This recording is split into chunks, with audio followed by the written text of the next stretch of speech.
வட மாநிலங்களில் அல்லது பாஜக வலுவாக இருக்கக்கூடிய மாநிலங்களில் நாடாளுமன்ற உறுப்பினருக்கு அதிகமாக கிடைச்சாலே இந்தியாவை முழுவதும் ஆள்வதற்கான ஒரு மெஜாரிட்டி இவங்களுக்கு கிடைச்சிரும் அப்படிங்கிற ஒரு குறுக்கு வழி அரசியல் தான் இந்த மசோதா முன்மொழிவுக்கான காரணமா அப்படிங்கிற ஒரு கேள்வி இருக்குது.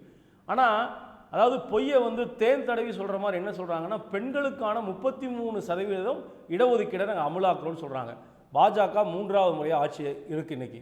ஏன் முதல் முறை நீங்கள் அமலாக்கலை, ஏன் 2வது முறை அமலாக்கலை அப்படின்னா, பெண்களுக்கு இடஒதுக்கீடு என்கிற இந்த விஷத்தை தேன் தடவி கொடுக்கக்கூடிய தன்மையில் தங்களுடைய சுயநல அரசியலுக்காக தான் இந்த மசோதா முன்மொழியப்படுதா அப்படிங்கிற கேள்வி இருக்குது.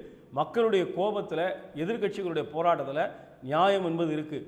இதையெல்லாம் சப்போர்ட் பண்ணுற மாதிரி தமிழ்நாடு பிஜேபி தலைவர் பேசியிருக்கிற நயினார் நாகேந்திரன், அதாவது நாங்கள் நினச்சா தமிழ்நாட்டுடைய 234 தொகுதியை 117 117 ரெண்டாக பிரித்து 2 முதலமைச்சரை நாங்கள் போட்டுருவோம் அப்படின்னு பேசுகிறாரு.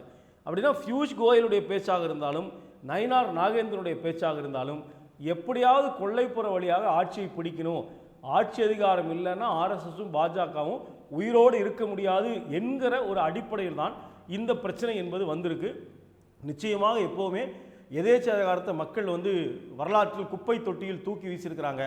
இந்த கொள்ளைப்புற வழியாக ஆட்சியை பிடிக்க வேண்டும் என்கிற இந்த மசோதா முன்மொழிவின் மூலம் பாஜகவுடைய கனவு ஒருபோதும் ஈடேறாது. நிச்சயமாக மக்கள் இதை முறியடித்து பாஜகவையும் அதனுடைய விருப்பத்தையும் குப்பை தொட்டியில் தூக்கி போடுவார்கள் என்பதால் உறுதி.